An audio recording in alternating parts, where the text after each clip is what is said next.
और आपको बता दें कि कोरोना काल में हेल्थ इंश्योरेंस हो या फिर लाइफ इंश्योरेंस है, दोनों के क्लेम में काफ़ी ज़्यादा बढ़ोतरी हुई है। पर दिक्कत यह है कि अगर बीमा कंपनी के खिलाफ कोई शिकायत करता है तो सुनवाई में काफ़ी ज़्यादा देरी हो जाती है। और इसकी वजह भी है, वो यह है क्योंकि देश के 6 प्रमुख इलाकों में बीमा ओम्बुड्समैन के पद ही खाली पड़े हुए हैं। पूरी खबर समझते हैं हमारे सहयोगी अनुराग शाह से। अनुराग, 6 प्रमुख इलाकों में बीमा ओम्बुड्समैन के पद खाली पड़े हैं और लोगों की शिकायतों का निपटारा नहीं हो पा रहा है, ऐसा कैसे हो रहा है?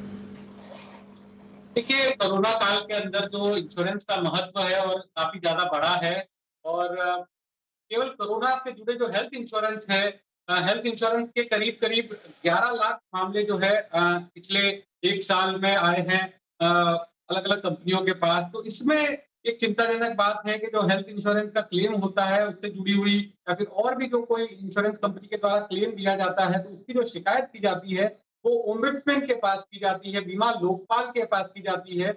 और पिछले कुछ दिनों से करीब-करीब 6 जो लोकपाल है, यानी 1/3 देश भर के अंदर कुल लोकपाल है, उसके 1/3 लोकपाल है। अगर मैं बात करूँ कर्नाटक, बंगलुरु का, चेन्नई, मुंबई, जयपुर, गुवाहाटी, चंडीगढ़, ये इन लोकपाल की जो पद है वो खाली पड़ी है। हालाँकि इन पदों को भरने के लिए सरकार के द्वारा आवेदन मंगाए गए हैं और अभी के लिए जो ये लोकपाल के पद है, इनका जो अतिरिक्त प्रभार किसी और को भी दिया गया है। यानी उदाहरण के तौर पे मुंबई का जो लोकपाल का जो पद है, उसका जो अतिरिक्त चार्ज है वो पूना लोकपाल को, ओम्बुड्समैन को दिया हुआ है।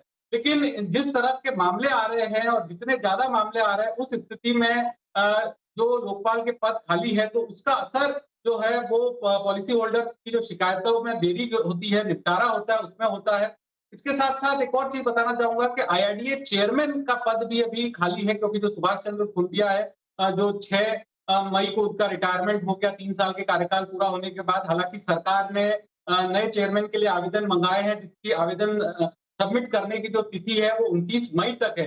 लेकिन कम से कम अगले 1 महीने तक आईआरडीए चेयरमैन का भी जो पद है वो खाली रहेगा। तो जो पॉलिसी डिसीजन होते हैं, नई पॉलिसी के इनिशिएटिव से लेके या फिर जो स्टैंडर्ड प्रोडक्ट कई सारे आईआरडी के द्वारा लॉन्च बताए गए हैं, वो नए स्टैंडर्ड प्रोडक्ट से लेके या फिर किसी कंपनी के ऊपर इन्वेस्टिगेशन करना है, तो इन तमाम तरह के पॉलिसी डिसीजन भी आईआरडीए चेयरमैन की अनुपस्थिति में कम से कम 1 महीने तक प्रभावित होंगे।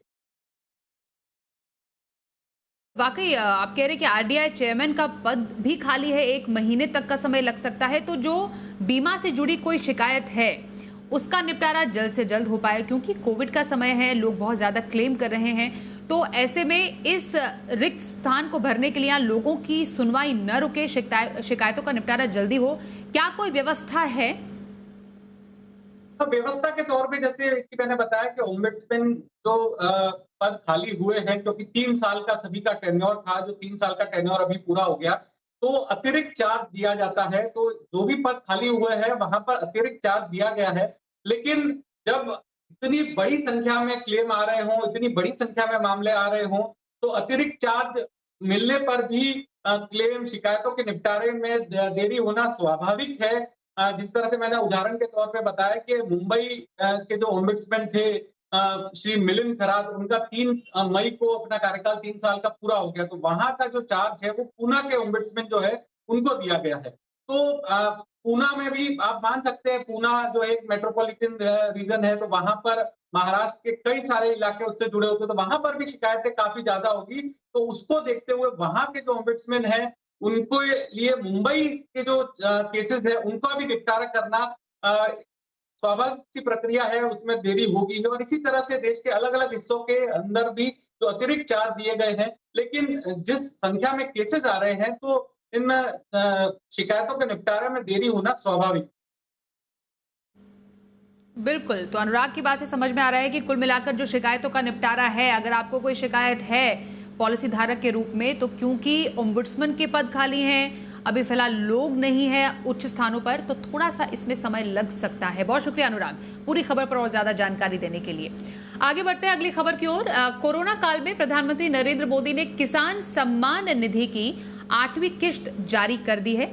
आपको बता दें, 9 करोड़ 50 लाख से ज्यादा किसानों को 20,000 करोड़ से ज्यादा की राशि सीधे उनके बैंक अकाउंट में ट्रांसफर कर दी गई है। हर किसान को 2,000 रुपए की सम्मान निधि दी गई है। किसानों को सम्मान निधि के अलावा प्रधानमंत्री नरेंद्र मोदी ने किसानों के साथ संवाद भी किया। ये संक्रमण अभी गांव में भी तेजी से पहुंच रहा है। देश की हर सरकार इससे निपटने के लिए हर संभव प्रयास कर रही है।